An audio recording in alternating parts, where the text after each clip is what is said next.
we're talking about Cowboys and Packers as they continue to play in overtime. Cowboys with a 40-37 lead as we speak right now.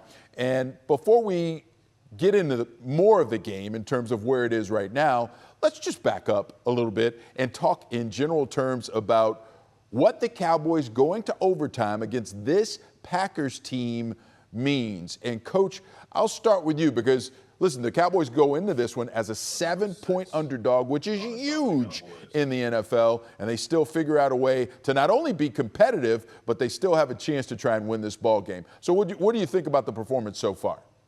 They've shown they're really good offensively. They've shown you that they can run the football. They can press the ball down the field. They can play with two backup offensive linemen and get it done offensively. And they've shown you defensively, they are Rudy Poo Butt right now. Okay. Let's see. It's after 11 o'clock, so I think we can say that, Coach. I think that's okay. Yeah, I think so. Right? We had an indecency training recently, so I think that might. Oh, surely those words aren't on there, Joe. Just barely okay, I think. Andrew, you were on site for this one. You've had a chance to soak it in. You could talk about your Packer fandom and what you saw from your team and how that translates into what you think it means for the Cowboys, not just tonight, but moving forward. So it's funny. This is the third Packers-Cowboys game I've been to. The second one in the Dak era. I was actually at the 2016 game when he and Zeke Elliott took the rookie squad and basically went into Lambeau and beat Rodgers and the crew. So if you're counting this game, it's kind of 1-1-1 right now if a field goal's on the way as far as record and which games I'm going to. But it's funny how you take it for granted, right? How every game you go into with a Hall of Fame quarterback, you walk in with an advantage.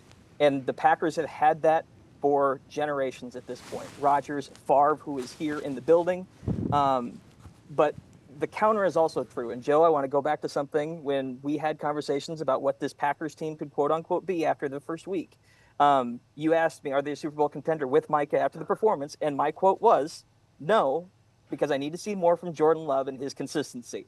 And this game is carte blanche for everything you could want wrong from his quarterback play in the first half and how he can throw you into and out of games. So as long as he is topsy-turvy, this team will be topsy-turvy. But the flip side of it is this. Dak Prescott is the man. He is proven he is the man now. It is all on his shoulders, and he keeps getting it done in these big circumstances. Throw after throw today with essentially one wide receiver and Jalen Tolbert picking his head out at the end of regulation, early in overtime. What more could you want from him at this point? And he's clearly established himself with the upper echelon of quarterback. What do you think, Michelle? What are your big takeaways from this one? I thought it was interesting how effectively the Cowboys were able to limit Micah Parsons. Obviously, so much emotion coming into this game for him. And we, having covered him for the last 4 years while he was here in Dallas, we know that he gets up for the big moments. And this was, he even said it pregame. He said, this is an emotionally charged game. I'm going to have to really rein in my emotions.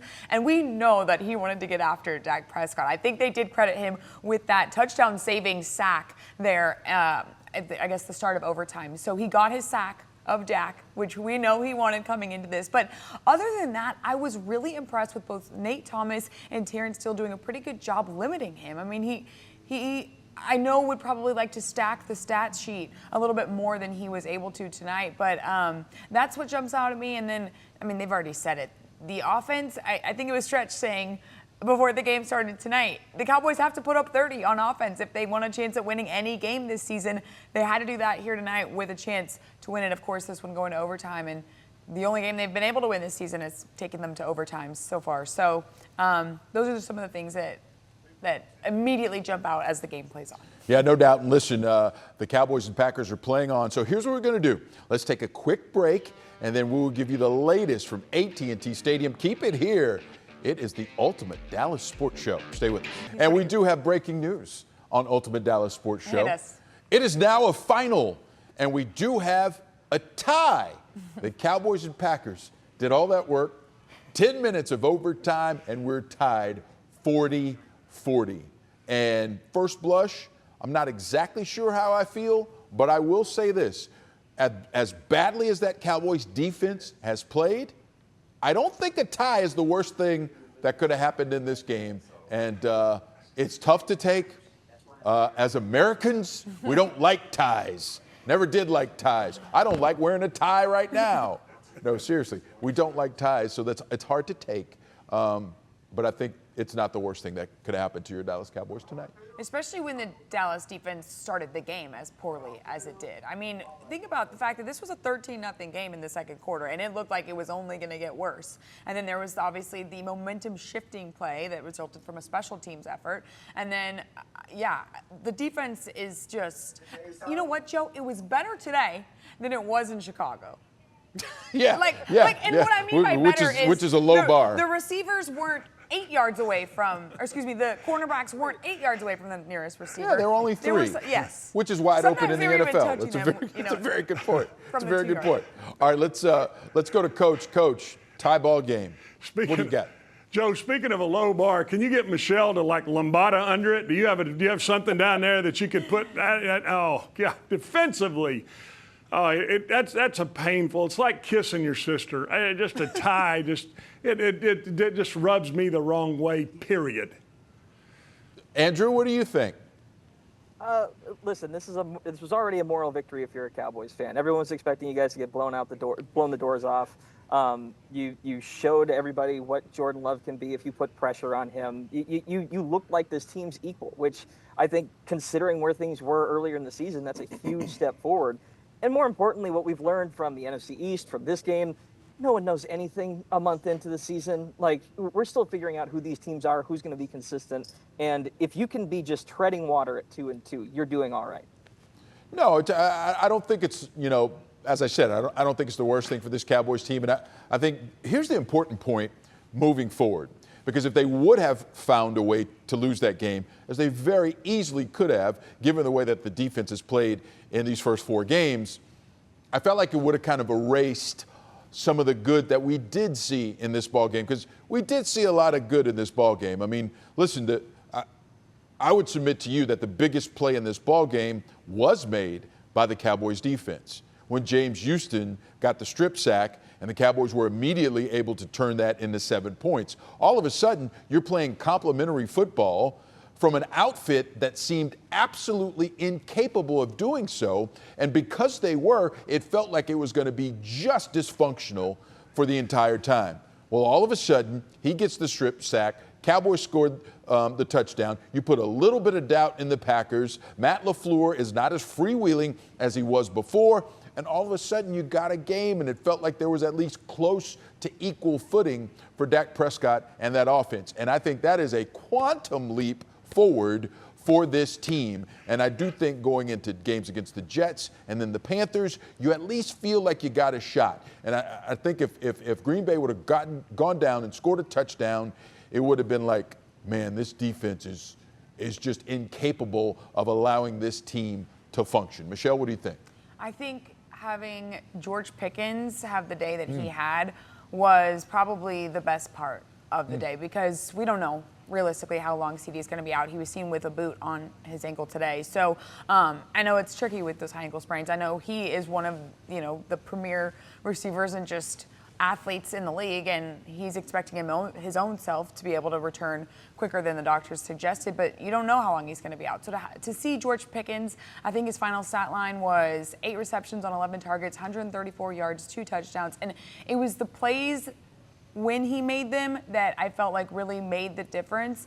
And I remember, I think it was late. It was their final touchdown drive I think it was a touchdown drive of regulation, where I think in games past, I would think no chance the Cowboys with, a little over 4 minutes to go in the game or whatever that part was, have a chance to go down and score. But today I felt like they were able to move the ball, and I think a lot of that has to do with the fact that Dak's and George Pickens' chemistry is continuing to get better. Coach, let's talk chemistry, right? And let's talk psyche with the team, even though it's coming off a tie. How do you think it affects them moving forward? Joe, here's what I love is that Dak Prescott, this is his football team. We talked all about Micah and what Micah was going to do and how he was going to sack the quarterback and how he was going to wreak havoc. What was really shown tonight was this quarterback has his football team. And Does it make you feel good that they're 1, 2, and 1? Not really. But at the end of the day, he's a heck of a quarterback, and I think he's shown you that in the last few weeks, Joe. And we're once again going to have to amend what you've been saying, because I think it started with got to score 30 every week.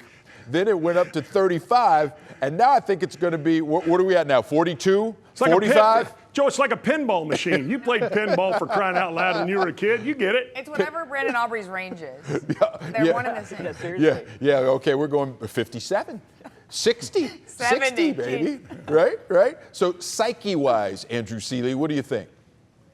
Psyche-wise, again, I think you come out of this feeling good because, again, Dak is the guy. Like, I've already brought up the quarterback comparison, but I always think back to value in players and whatnot. It's huge in the MVP conversation. Defensive players always feel like they get slighted. This was the case in point. Games are decided by quarterback play. And if Dak is going to play at this high level moving forward, again, as a guy who walked into most games as a Packers fan with Aaron Rodgers, a bunch of scotch tape on defense, and whoever they can find off the street on wide receiver, and they won 10-plus games, that is a formula that can be successful. Whether you can win a Super Bowl about it is a totally different discussion, but anything is possible with Dak at quarterback the way he's playing right now. There's no other way to put it. And for the record, Dak ends up 31 of 40, 319 yards, 3 touchdowns, and his the 1 sack. So listen, that is yeoman's work, especially when you know that if you don't have a game like that, you don't have a chance to win. But I will say this, Dak got a little help, and this certainly bodes well moving forward. The Cowboys' running game is showing up. Javonte Williams, how can you not like what that young man is doing? Coach, I'll throw that one your way. No, he's running the football like you want a back to run the football. Downhill, hitting it in there. And what about Dak hitting that quarterback draw in there? I mean, it looked like a college play, but you know what? It was effective in that box scenario. So the run game, you got to give them nothing but an A, especially when you consider they're playing 2 backup offensive linemen. I mean, that was not even discussed, let alone the protection and what they did to help Dak. So I think this is a plus for the offense and gives this football team a ton of what you would think would be confidence to go forward.